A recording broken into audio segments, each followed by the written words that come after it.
যোহরের সালাত পড়ে আল্লাহর রাসূল মসজিদে নববী থেকে বের হলেন।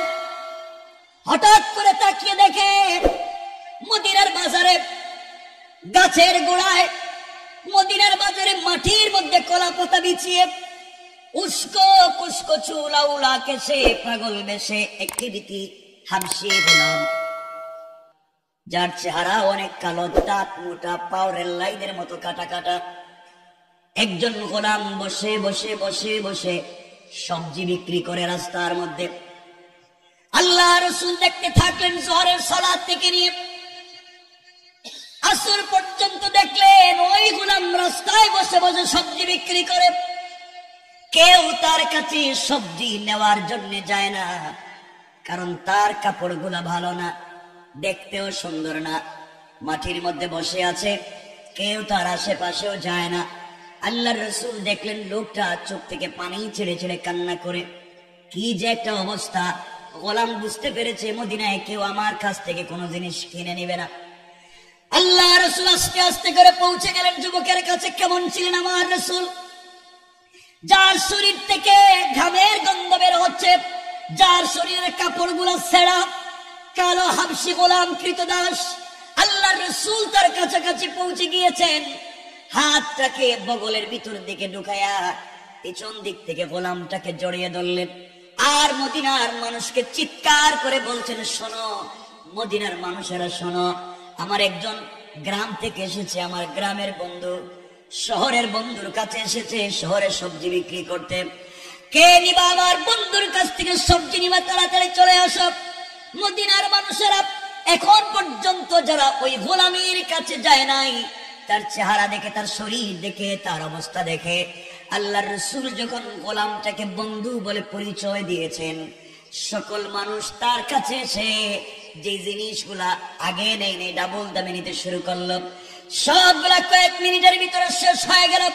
এবার আল্লাহর রাসূলের চেহারার দিকে তাকিয়ে ওই গোলাম চোখের পানি ছেড়ে ছেড়ে কান্না করে ডাক দিয়ে বলছে, রাসূলুল্লাহ ইয়া হাবিবাল্লাহ, পয়গম্বরে আরবি, আপনার কাছে আমি জানতে চাই, মানুষের কাছে আপনি বন্ধু বলে আমাকে পরিচয় দিলেন, আমি একজন গোলাম, কালো মানুষ, দেখতেও সুন্দর না, ঘর বাড়ি নাই, কৃতদাস, শরীর থেকে গামের গন্ধ বের হয়, আপনি আমাকে জড়িয়ে ধরলেন, আমার সবজিগুলা বন্ধু বলে বিক্রি করাইয়া দিলেন।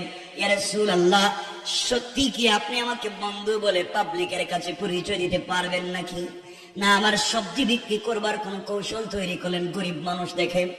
আল্লাহ রাসূল দাঁড়িয়ে গেলেন, যুবকটাকে জড়িয়ে ধরলেন, কপালে চুম্বন করে বলতেন, শোনো মদিনার মানুষেরা, এই যে একটা ব্যক্তি দাঁড়িয়ে আছে, গ্রাম থেকে এসেছে, আমি শহরের বন্ধুর কাছে, আমার বন্ধু, এই বলে পুরা মদিনার বাজারে বন্ধু বলে হাঁটাইয়া নিলেন, মানুষের কাছে পরিচয় দিলেন। যুবক কান্দে, গোলাম কান্দে, ইয়া রাসূলুল্লাহ, পাবলিকের কাছে আমার পরিচয় দিয়েছে, আল্লাহর কাছে কি আমার পরিচয় থাকবে নাকি কিয়ামতের দিনে? আল্লাহর রাসূল বলছেন, শোনো গোলাম, তোমার ভিতরে তাওহীদ আছে, রিসালাত আছে, তোমার শরীরের গঠন কেমন, কন্ডিশন কেমন, কাপড় আছে কিনা আমি জানতে চাই না, তুমি দিল থেকে আল্লাহকে ভালোবাসো, আমি রাসূলকে ভালোবাসো, এর চাইতে বড় পরিচয় পৃথিবীতে আর হতে পারে না। পৃথিবীতে বন্ধু বলে পাবলিকের কাছে পরিচয় দিয়ে দিলাম, তুমি আমার বন্ধু, আর আখিরাতেও আমি যেই জান্নাতে যাব, তুমিও বন্ধু হিসাবে আমার সঙ্গে সেই জান্নাতে চলে যাইবা। পড়েন সুবহানাল্লাহ।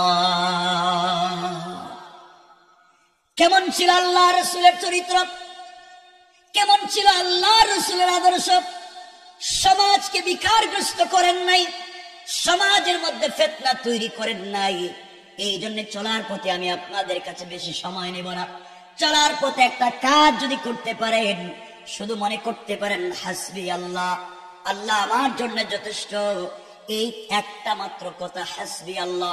পুরা দুনিয়া যদি আপনার বিরুদ্ধে চলে যায়, পুরা দুনিয়ার পূর্ব থেকে পশ্চিম, উত্তর থেকে দক্ষিণ, পুরা দুনিয়া যদি আপনার বিরুদ্ধে চলে যায়, আপনি সিজদায় গিয়ে আল্লাহকে ডাক দিয়া বলেন, আল্লাহ,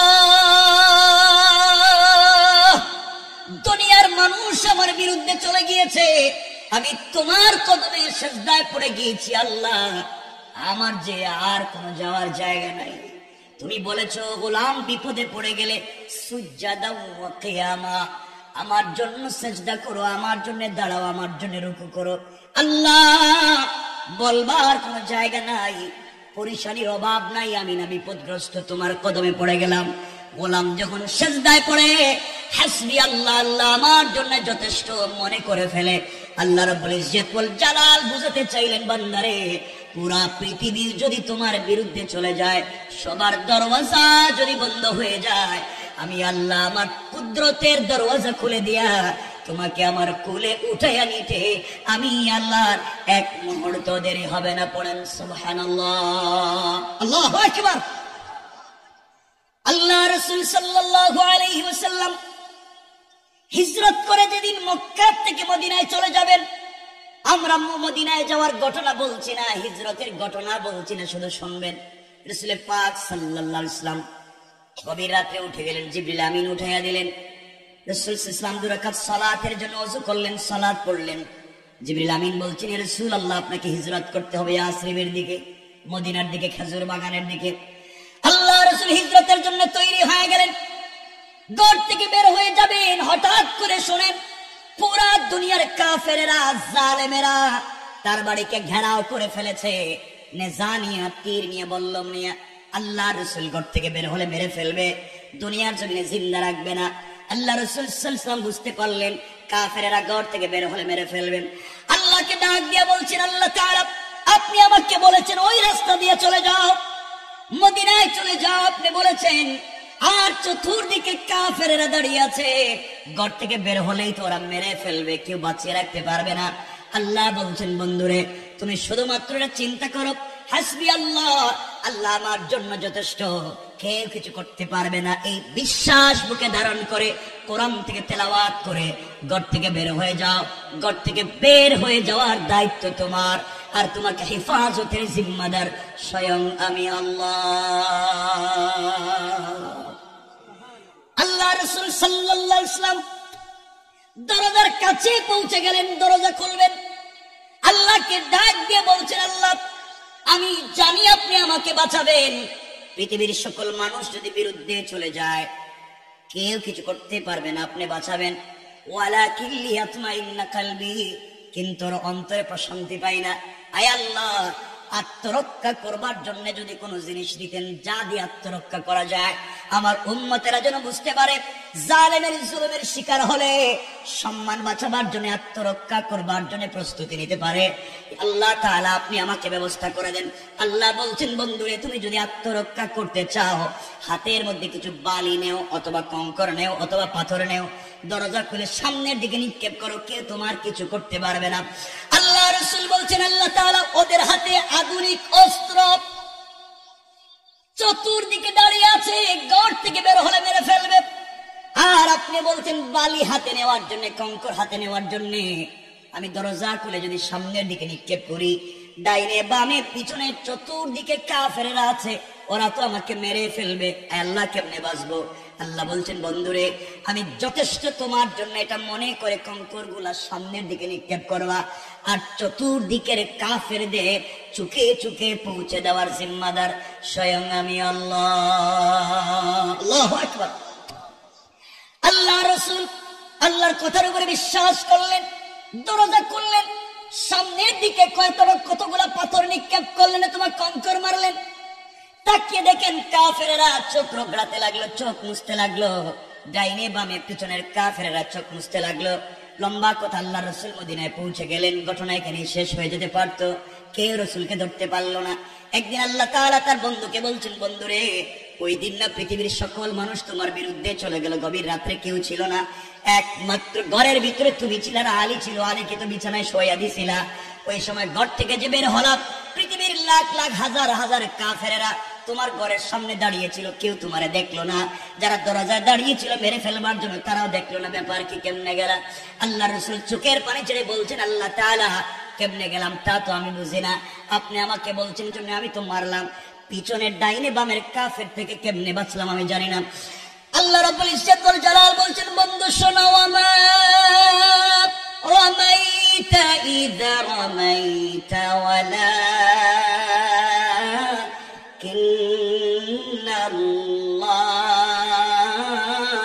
রামা। বেলাল বলছেন, বন্ধুরে তুমি যখন আমার উপরে ভরসা করে হাতের কঙ্কর গুলা সামনের দিকে নিক্ষেপ করেছিলা, বিশ্বাস অনেক বেড়ে গিয়েছিল রব আছে, ওই সময় তোমার হাত এটা তোমার থাকে নাই, আমি আল্লাহর কুদরতের হাত হয়ে গিয়েছে, আর আমি আল্লাহ নিজের হাত দিয়ে জালেমদের চোখে চোখে পৌঁছে দিয়েছি। আল্লাহু আকবার। এই রব এখন আছেন না নাই? কথা বলেন, আছেন না নাই? এজন্য ভেঙে পড়ে যাবেন না, কষ্টে পড়ে গেলে ভেঙে পড়ে যাবেন না। কেউ আপনার কথা শুনছে না, শুনছেন কে? কোথায় বলবেন? কোথায় বলবেন? সেজদায় গিয়ে। কোথায় বলবেন? কথা বলেন, কোথায় বলবেন? সেজদায় গিয়ে বলবেন। রব আপনার কথা শুনবেনি। এই কথাগুলো বলেই আমরা আলোচনা সংক্ষেপ করব। চমৎকার একটা ঘটনা আপনাদেরকে বলতে চাই। কিতাবের নাম তারিখ ইবনে জারির তাবারি। আল্লামা জুলফিকার নকশবন্দি খুতুবাতে জুলফিকার চমৎকার করে ঘটনা নিয়ে এসেছেন। আল্লাহর উপরে ভরসা করলে পৃথিবীতে বেঁচে থেকেও জান্নাতের স্বাদ পাওয়া যায়।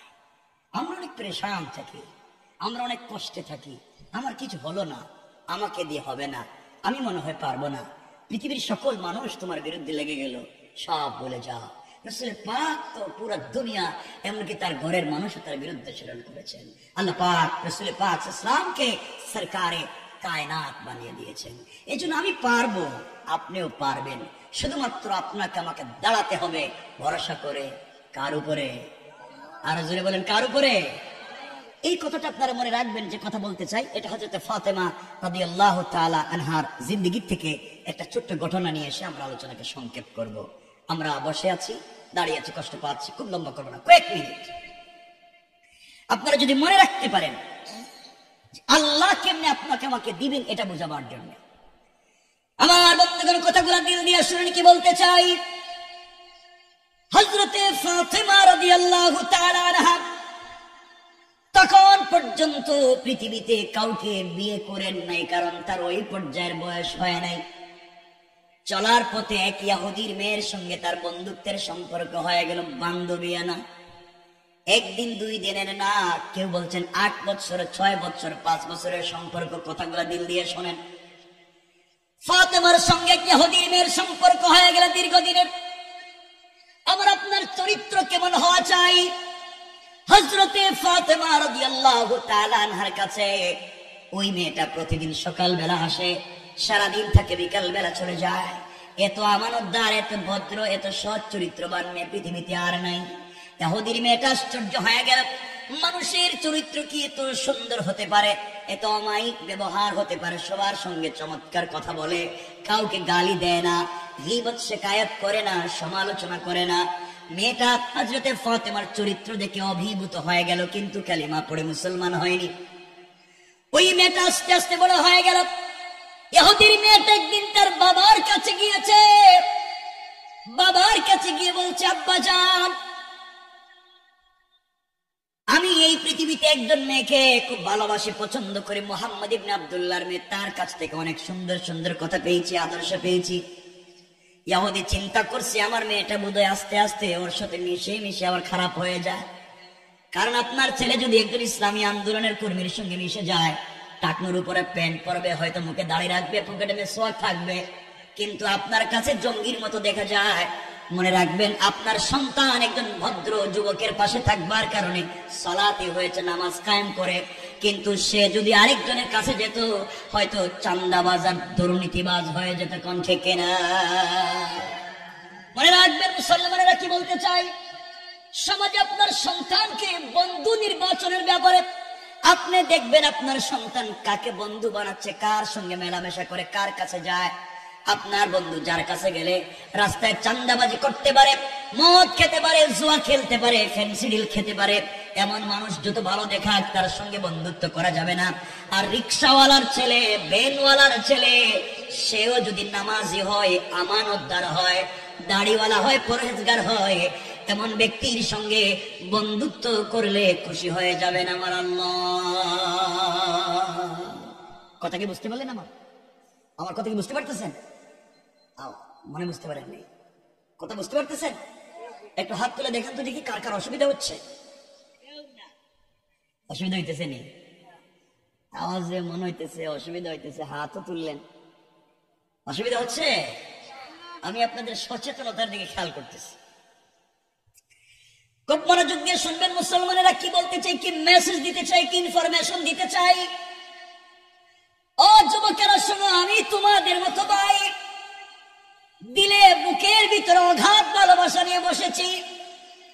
একসাথে আমরা জান্নাতে যেতে চাই, একসাথে সমাজে দিন কায়েম করতে চাই। মনোযোগ দিয়ে শুনবা কথাগুলা। ওই মেয়েটা যখন এই কথাগুলা বলছে, ইহুদি চিন্তায় পড়ে গেল, আহারে তাহলে আমার মেয়ে বিপদে চলে যায়। ওই মেয়েটাকে বিয়ে দেওয়ার জন্য একটা ছেলে ঠিক করলো, ইহুদির ছেলে, পয়সা ভালার ছেলে। কথাগুলো দিল দিয়ে শুনবেন। মেয়েটা একদিন তার বাবার কাছে গিয়েছে, ইহুদি ডাক দিয়ে বলেছে, মেয়ে, ও আমার কলিজার টুকরা মেয়ে, তুমি আমার একটা মাত্র সন্তান, তোমাকে বিয়ে দিতে চাই মা। এই পৃথিবীর এক পয়সাওয়ালার ছেলে, শিল্পপতি ইহুদির ছেলেকে ঠিক করেছি, তোমাকে বিয়ে দিতে চাই, বলো না তুমি কি বিয়েতে রাজি? ইহুদির মেয়ে ডাক দিয়া বলছে, আব্বাজান, আপনি আমার জন্য ছেলে ঠিক করেছে, আমি বিয়েতে রাজি কিনা আপনি জানতে চাইলেন বাবা। আগামী কালকে সন্ধ্যা পর্যন্ত আপনি আমাকে সময় দিবেন, সন্ধ্যার আগে আগে আপনার কাছে ফাইনাল ডিসিশনের সিদ্ধান্ত জানাইয়া দেব। মেয়েটা বাবার কাছ থেকে বিদায় নিয়ে পৃথিবীর কোন মানুষের সঙ্গে পরামর্শ করে নাই, দুনিয়ার কোন মানুষের কাছে যায় নাই, তার আরো বন্ধু বান্ধব আছে, আত্মীয় স্বজন আছে, তাদের কাছেও যায় নাই। মেয়েটা দিনের বেলা, সকাল বেলা হযরতে ফাতেমা রাদিয়াল্লাহু তাআলা আনহার কাছে পৌঁছে গিয়েছে, জড়িয়ে বলছে, বোন রে, আজ আমি এসেছি আমার লাইফের ফাইনাল সিদ্ধান্ত জানতে চাই, আমি আমার লাইফের ফাইনাল ডিসিশন তোমার কাছ থেকে পরামর্শ নিতে চাই, বলো না তুমি কি আমাকে একটা উত্তম ফয়সালা, উত্তম পথ দেখাইয়া দেবে? হযরতে ফাতেমা বলছেন, বলো বোন, কি জানতে চাও? মেয়ে ডাক দিয়া বলছে, ফাতেমা, দীর্ঘদিন পর্যন্ত তোমার সঙ্গে আমার বন্ধুত্ব আর সম্পর্ক, আজ পর্যন্ত তোমার কাছ থেকে কোনো খারাপ কথা শুনিনি, বন্ধু হিসাবে কোনোদিন খারাপ কোনো পরামর্শ দাওনি। আমার চোখে দেখা তোমার কাছে যত মানুষ এসেছে সবাইকে উত্তম ফয়সালা দিয়েছো, উত্তম পরামর্শ দিয়েছো, চলার পথে জিন্দগিতে গীবত শিকায়ত শেখা, পরনিন্দা করো নাই। আজ তোমার কাছে এসেছি, আমার বাবা আমার জন্য ছেলে ঠিক করেছে, বিয়ে দিতে চায়, জানতে চাই ওই বিয়েতে আমি রাজি হব কিনা, তোমার কাছ থেকে জানতে চাই। ফাতেমা বলছেন, বোন রে, তুমি ইহুদি, আমি মুসলিম, তোমার পার্সোনাল বিষয়ে আমি কোনো কথা বলতে পারি না। মেয়েটা বলছে, ফাতেমা, আমি চাইলে আমার বাবার সঙ্গে পরামর্শ করতে পারতাম, মায়ের সঙ্গে পরামর্শ করতে পারতাম, কিন্তু বুঝতে পেরেছি তুমি মুসলমান, আমি ইহুদি, কিন্তু তোমার মতো উত্তম চরিত্রের মানুষ পৃথিবীতে আর নাই। বাহির থেকে মানুষ তোমাকে গালি দেয়, তোমার বাবাকে গালি দেয়, তোমার বাবা সালাতে দাঁড়িয়ে গেলে উটের নাড়ি বুড়ি মাথার মধ্যে ফেলে দেয়, সব ঠিক আছে, মানুষ গালি দেয়, সব ঠিক আছে, আমি কাছাকাছি থেকে দেখেছি তোমার মতো চরিত্রবান মানুষ আর হয় না। তুমি আমাকে বলো ওই বিয়েতেই আমি রাজি হব কিনা, তোমার কথাই সিদ্ধান্ত। ফাতেমা বললেন, বোন রে, আমার মন বলছে পৃথিবীর কোন বাবা চায় না তার মেয়েটা স্বামীর বাড়িতে কষ্টে থাকুক, পৃথিবীর কোন বাবারই চায় না। এই জন্য তোমার বাবা তোমার জন্য যে ছেলে ঠিক করেছে, বিয়েতে রাজি হয়ে যাও, তোমার জন্য কল্যাণ রয়েছে, উপকার রয়েছে। মেয়েটা চোখের পানি ছেড়ে দিয়েছে, ফাতেমাকে জড়িয়ে ধরেছে, বোন রে, তোমার কথায় আমি খুশি হয়ে গিয়েছি, তুমি বলেছো বিয়ে করবার জন্য আমার আর কোনো কষ্ট নাই, আমি রাজি হয়ে গেলাম। ফাতেমা, ছেলেটা দেখতে সুন্দর কিনা, পয়সা আছে কিনা, ঠিক মতো কথা বলতে পারি কিনা, আদর্শবান কিনা আমি জানতে চাই না, তুমি বলেছো তোমার কথার উপরে তোমার মতো উত্তম বন্ধু হতে পারে না, তুমি বলেছো বিয়েতে রাজি, কিন্তু ফাতেমা আমার একটা শর্ত আছে। ফাতেমা বললেন, শর্ত তোমার বাপকে বলবা, আমাকে কেন? মেয়ে ডাক দিয়ে বলছে, ফাতেমা, আমার শর্ত হলো একমাত্র, কেবলমাত্র শর্ত হলো তুমি যদি আমার বিয়েতে যাও, আমার পাশে বসে আমার মাথায় হাত রেখে কল্যাণের জন্য সৃষ্টিকর্তার কাছে কল্যাণ কামনা করো।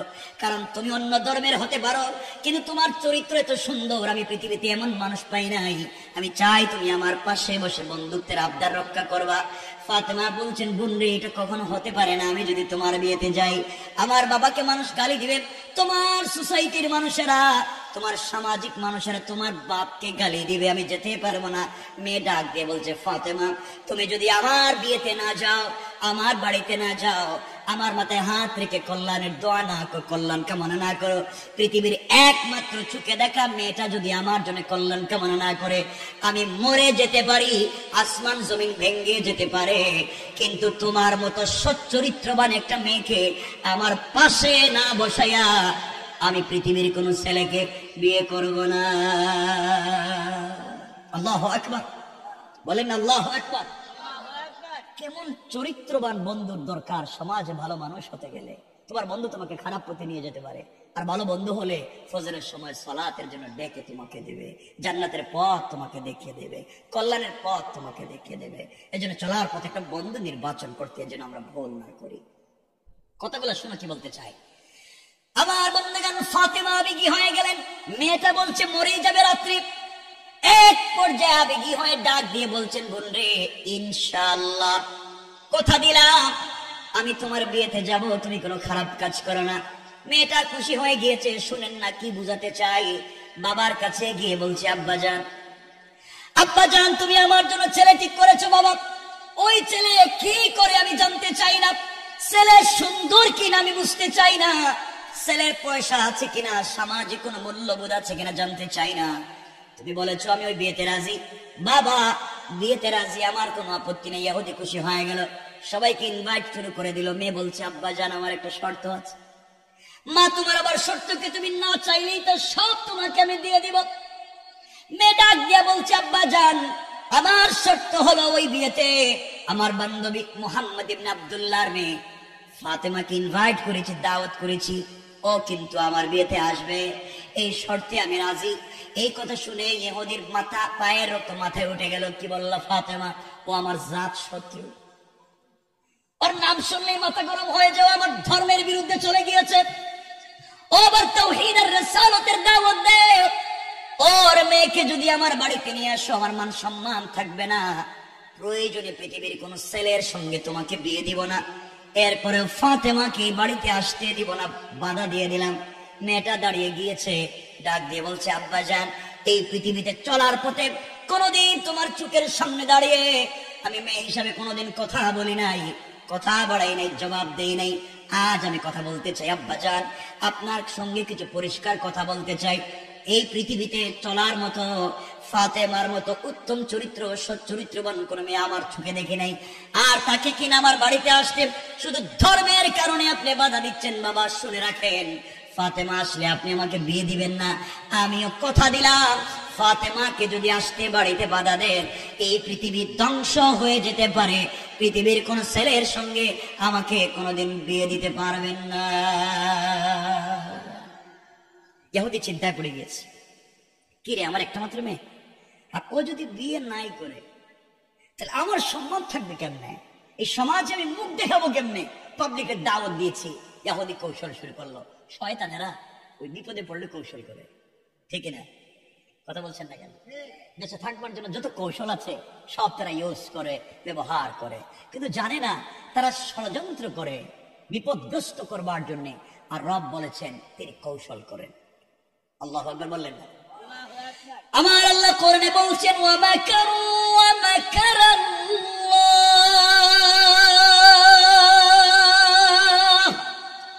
ওয়াল্লাহু খায়রুল মাকিরিন।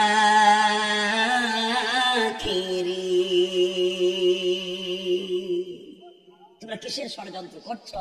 রব বলছেন আমি তো সর্বশ্রেষ্ঠ কুশলী, তোমাদের সকল ষড়যন্ত্র ব্যর্থ হবে। আরেক জায়গায় রব বলেছেন, ইন্না কাইদাশ শাইতানি কানা যায়িফা, সকল কুট কৌশল আমি রবের কাছে মশা মাছির চাইতে আর দুর্বল। পড়েন না সুবহানাল্লাহ। বিশ্বাস রাখতে হবে কার উপরে? কথাগুলো শুনেন না কি বলতে চাই।